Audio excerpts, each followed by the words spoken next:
how to sous vide a steak in your Instant Pot. And that's what we're about to do. I've been sous videing at this house for 2 or 3 years.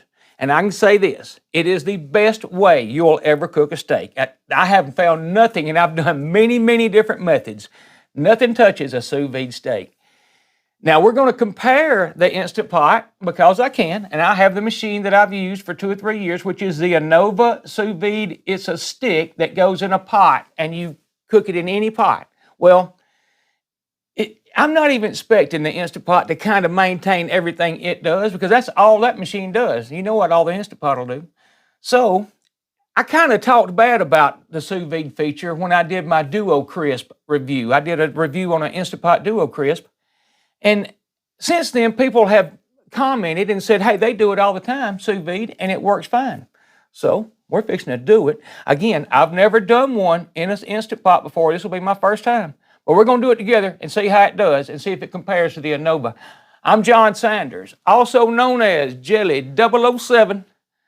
Let's cook a sous vide steak in an Instant Pot. Okay, so for first things first, and that is what you have to do to get the steak ready. And there's all the way from the cheapest you can think of to one step above that to what I use. And what I recommend if you're going to do it a lot, you can use them for a lot of things, and that is a food saver where you vacuum seal it. If you ask me, vacuum seal works a little better because it gets all the air out and you don't have any problem with it sinking to the bottom of the container you're cooking it in. Here is the cheapest method, which is just a Ziploc bag. And you put your steak in, and then you leave it open, and it's called the displacement method. And you put your steak in, you drop it in the water, and then you help it in there a little bit without letting this obviously go below the water seal. The weight of the water will push all the air out. You can even put weights in the bottom of the bag, even a magnet if it's a magnetic pot. And once all that air is out, you either just seal it or keep it where it doesn't get under the water. But I usually just get all the air out right down to the water line and seal it. And then that is a quick and easy way. If it's the first time you're doing it, that's probably how I would recommend it. The next is this, and this is something made by Anova, which is called a stasher. And you can see that, here's what they talk about, by the way. That is edge-to-edge perfection, and that's what sous vide does. You'll have perfect temp meat all the way through and a nice brown, crispy, caramelized crust that's excellent. And this bag I've never used. I bought it to try one day. I just never have. But you can wash it out and reuse it. And I bought that at Target, by the way. All right, let's see. What I'm going to do is I'm going to use their instructions right here for the Duo EVO Plus. And I'm going to go to the page where it describes what to do on sous vide. And I'm going to do what they asked for. I am going to use the hottest tap water I can get. I'm going to fill this container, and I'm telling all this because when I come back, it's going to be done. I'm going to fill this with the hottest water I can get out of my faucet. And then this, same way, but this one will heat up the water pretty quick. But my experience with the Duo Crisp, this didn't do well with cold water. It took it too long to bring it to temp. But really, there's no need in that because my tap water is like 125. I only cook my sous vide steaks at 130, so it's only got to go up 5 degrees. Here's the pot I'll be using for the Anova, and it's a pot made for it. I've got a video on this pot. It's made by Tuxton. They gave it to me a year or so ago to review it with this Anova, and I love it. It really is a nice pot. It really is, but that's not what this review is about. It's about this device right here. So I'm about to get that filled with water. I'm going to vacuum seal my steaks. Now, I'm not going to season them. A lot of people, you can do it a lot of different ways. You can use compound butters or put rosemary in there and all kinds of things. But just to keep apples to apples, no salt, no pepper, no anything is going on either one of these, which are pretty much identical. It's going on either one of these before I vacuum seal them. I'm only going to season them after I cook them. So we got to get that done. I got to get this to temp, and we're going to drop those in and see how they do. Okay, so I have the water from my tap, which is actually the Anova displays. It is 124.5 degrees right out of my faucet before I ever turn anything on. We're going to go by their instructions right here, which describe the fill to the halfway mark, and then you get the water heated, and the rest of it's kind of obvious, but you still need to read that.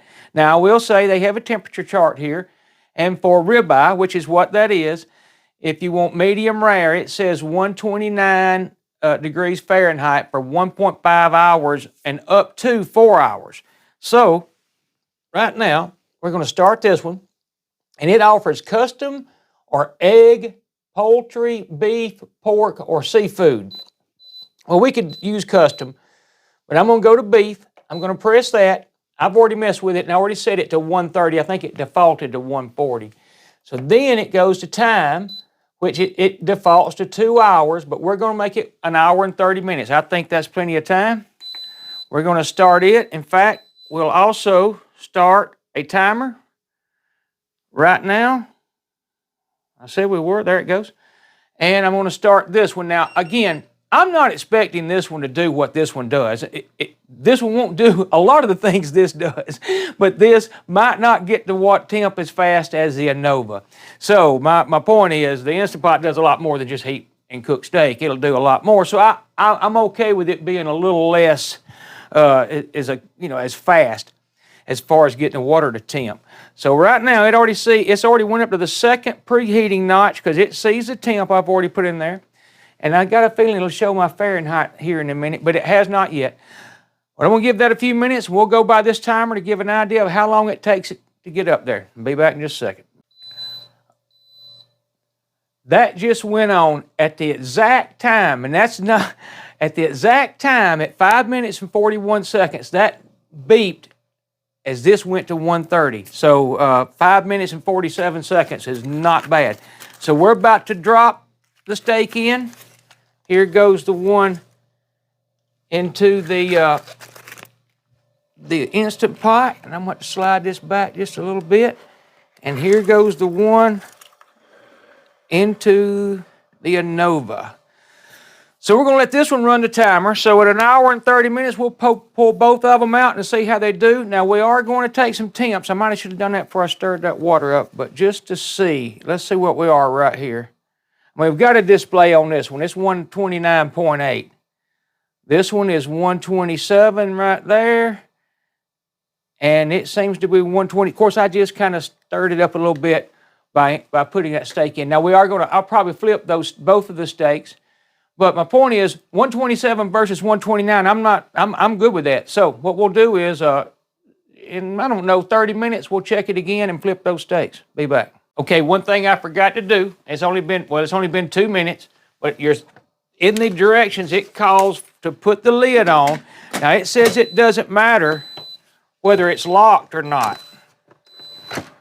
So we're going to put that there. I mean, it doesn't matter whether it's vented or not. So I'm going to vent it. I'm going to put it on vent, but it wanted the lid on for sous vide. So that's what I'm doing. Okay, so we're about 35 minutes in, and I guess it doesn't. I thought that might display temp right there, but it doesn't. The Anova stays pretty much dead on 130, and it has a temp probe in it. I'm not going to measure it, but let's just see, just so we'll know what we're at right here at around 30 minutes in. 127, still 127, which is what we were at the beginning. And I'm okay with that, but I would definitely set it up because 130 is depending on how you like your steak. This will be a medium rare steak. And I'm going to flip it in the Instant Pot. I'm not in the Anova because it's circulating water. But right now, at 30 minutes, I'm going to flip it. Now, whether it needs it or not, I don't know. I have the trivet in there to kind of hold it off the bottom. And in a little bit, I may flip the Anova, but I don't usually have to worry about that because it is a circulator. But hey, 120 or 127 is 127. So I might go 3 degrees higher on it, but that would be it. But you'll see what a 130, which is what is classified as, I think, medium rare or whatever. It's going to be red in the middle, but that's the way I eat my steaks. So anyhow, I'll be back. I don't know. We'll check it again in another 30 minutes or so. Okay, we are at the 1 hour mark, and the Anova stayed 130 the whole time. I mean, you rarely see it move at all, but we're going to check this one, see exactly where it's at. And it is. All right, we got 129 now. Move it across the other side. 129 evenly across the entire pot. Hey, I'm good with that. That's close enough. You know, I mean, 1 degree is not that big a deal. And a lot of people cook their steaks at, you know, some people cook them at 140. I mean, some people cook them at 127. There's a lot of, you can look into that later. All we're doing is trying to make sure this one maintains roughly the same temp as that one. And it's already proven one thing to me that I was wrong about. It got the temp in a little over 5 minutes from heated tap water. I'm impressed. We're going to pull them out and open them up, and then we're going to sear them in here, where normally I do it on a cast iron pan, and I've got videos on it, and I'm going to go into that a little bit. But this has a sear feature, and we're going to use it. Now, cast iron works great too, but we're going to see how this does the entire process. Okay, so with like 17 minutes left, I'm going to look at the temps right quick just to see where we came to or where it's at. So I'm going to ease this lid off. Don't want to shake it up none, but we can get an accurate reading of what the water temp is near the end of the cook. And right there is 129. That is 1 degree away from its target. And take my word, I am good with that. Now, I will say the Anova stays 130.0. It never moves. And that is their thermometer. I'm not checking it with this, so there could be a 1 degree difference there. Anyhow, I'm going to put the lid back on. Keep from spilling water everywhere. Open that vent back up. We'll let it cook this next 16 minutes. We're going to take them out, pour the water out, dry the steaks off, get this set up for sear, and we're going to sear those steaks, both of them, in this pot. One at a time, maybe. We'll see. It has 6 different levels of sear. So when we get to that, I'll show you those settings, how to get to them. And of course, we're going to have it wide open. So be back then. Okay. The 1 hour and 30 minutes is up. We're going to look at this temp one more time just because we can. Open that up. In fact, I'm going to set this in the sink. Let's see what it is.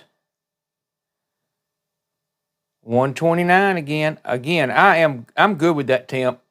I'm really impressed. Not only that it got to 129 and maintained it for a while, it got there in a hurry, way faster than I had said. I'm going to turn this one off. I'm going to pull both of those out. I'll find my tongs. There they are. And we're going to let those sit just a minute while I get the water out of the Instant Pot. And we're going to get this thing ready to sear steaks. Now, they're not pretty right now, and they're not. I'll tell you that. They don't look right yet, but they will. Take my word. I'll show you what both of them looks like when they come out of the water.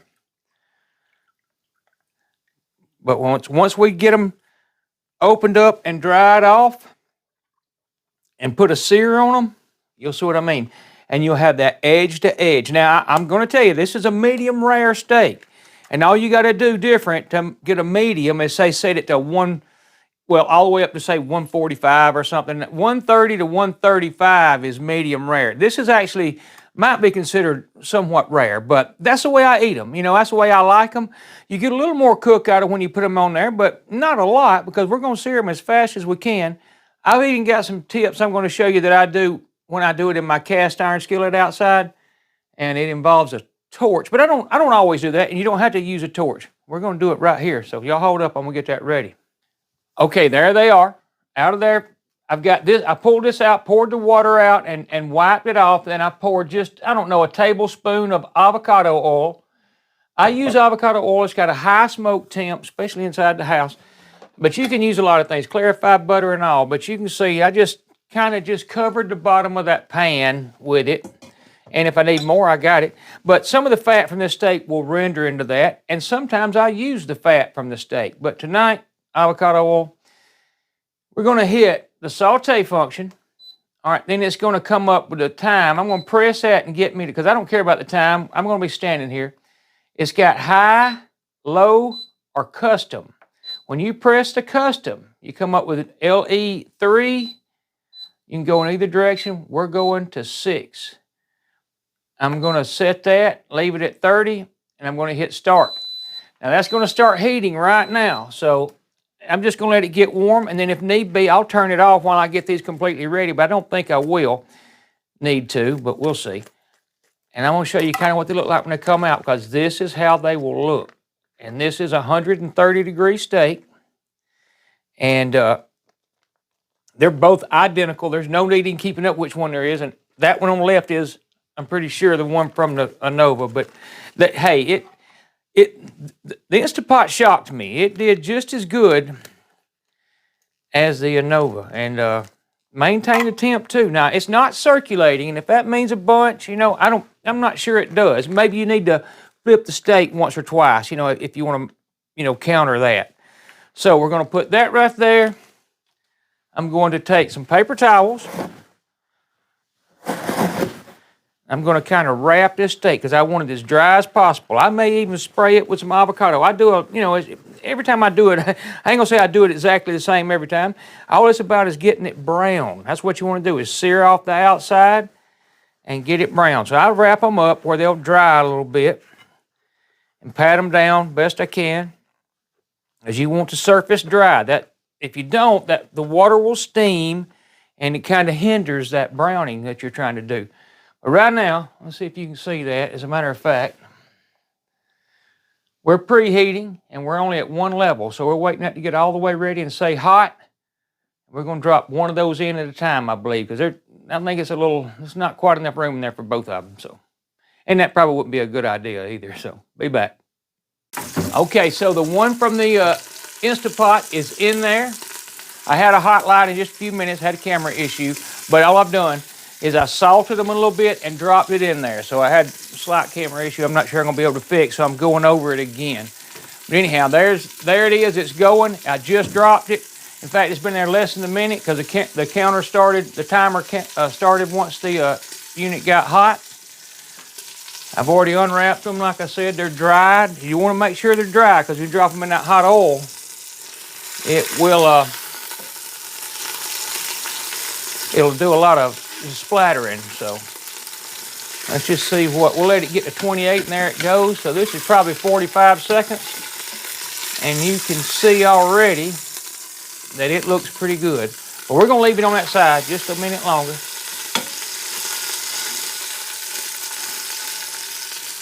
So it only takes a few minutes to do this step right here. I'm going to get this board ready. And I said this is the one from the Instant Pot. I put it in first. Get that salt off that board just because I don't want it on there. Now, if I were doing this in my cast iron skillet, a lot of times you couldn't do it in here. But I'll take this torch and I'll dress up the edges. You know, burn the edges a little bit. Got to kind of stand it on its edges. But let's see what we look like after. Well, it's not quite 2 minutes, or probably a minute and a half right now. And that looks good. I'm going to turn it over, and we're going to let it go right there. As I can tell, it may have cooled down a little bit, but we're going to let it go, see how it looks in just a second. Okay, so that's been about 3.5 minutes total, both sides, in other words.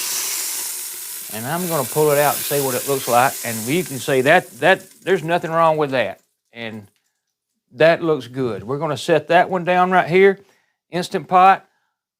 It's got plenty of oil in there. And like I said, you could have done the edges a little bit, but I just not. We're going to get the other one started at 25 or so, and we'll let it go for 3.5, 4 minutes too. See how it looks in a minute. All right, so we're somewhere around 3 minutes on this one. I've already flipped it once, and just want to take a look. Now, I'll say right out of the gate, I kind of do like the way my cast iron sears a little better, but I mean, it's a lot hotter. Cast iron retains heat real well. It's a good thing to sear in, but take my word, it doesn't look like there's anything wrong with this right here. If this is all you have, there's no doubt there's nothing wrong with it. I'm gonna let it go just a minute longer on that side, and I'm gonna pull it out. Back. You know what? We'll call that done. It's not a big deal. In fact, it looks fine. That looks okay. I don't think that'll do. We're going to shake that off and lay it right there. So that is the Anova, and that one's the Instapot, which I don't think it's going to make a hill of beans because they were both 130 degrees, and we seared in a same device. So there is a little smoke involved with searing in the house, so keep that in mind, but nothing drastic. I ain't set off a smoke alarm yet, but you see the smoke. In fact, I'm going to turn that off. But anyhow, we'll let those sit there just a minute. We're going to cut them up and see what they look like. 1 hour and 54 minutes start to finish, because you technically don't have to let a sous vide steak rest. It's ready to eat, because well, I won't explain all that. You can look into sous vide later, and there's a lot of details that I'm not telling. But we're about to cut these up. Well, I don't want to reverse them because it'll look like I'm just going to turn them around because I want to cut from the other side. So I'm going to get those right there ready to cut up. I got to get my knife out. All right, here we go. We are going to cut this is the Instapots. I believe, like I said, that probably doesn't mean anything. And that is a good looking steak. And edge to edge, well, just like Anova says, and anybody that sous vides, that's edge to edge. And this is the one from the Instant Pot, unless I'm pretty sure. You look on the video, see if I got it mixed up. I don't think so. Anyhow, that right there is identical, so it doesn't matter if I did or not. Now, the only thing that might be a little different is the sear. But if you've got a cast iron skillet and a burner, you can do a lot different. But there is the other one. This is the one from the Anova, which, again, I could hold them up side by side. It doesn't matter which one I'm showing you. They are identical. And I'm honestly impressed, because I ain't gonna say I bad talked it. I just saw temperatures I didn't like, but I wasn't doing it exactly right. And finally a couple of people, but I had more than one person tell me, they do it all the time, and that they thought it worked excellent. In fact, right here, Cheryl Burke, there's what she said. And she said that to sous vide, bring temperature up quickly, you must use hot water from the tap. So, and I've done that before with my Anova. I was just trying to test the pot completely. Well, that's not the way to do it. It's just not. You got to use hot tap water. You saw it, 5 minutes, just under 6 minutes. And then it says she cooks them to 135, and steaks come out perfect. So it's just any one sous vide function on her IP. Put it in the hottest tap water. And she says 2 hours, but I read the directions. It called for, in the manual or in the Instapot, for this temp, it said 1.5 or 1.5 hours. So that's what I've done. Now I'm going to taste this steak, but I mean, you can see that is as good as any steakhouse you'll go to and get. I don't know how you beat it, and we're fixing to eat it. And my dogs are in here wanting them already. So anyhow, thank y'all for watching my video. And I hope you'll use your sous vide on your Instant Pot. And the Duo Crisp has it too. So, hey, it works. It works. It works as good as the Anova, I got to say. Thanks y'all for watching. Y'all come back to see me. Hey, I love y'all all. There you go. Y'all have a good night. Bye-bye.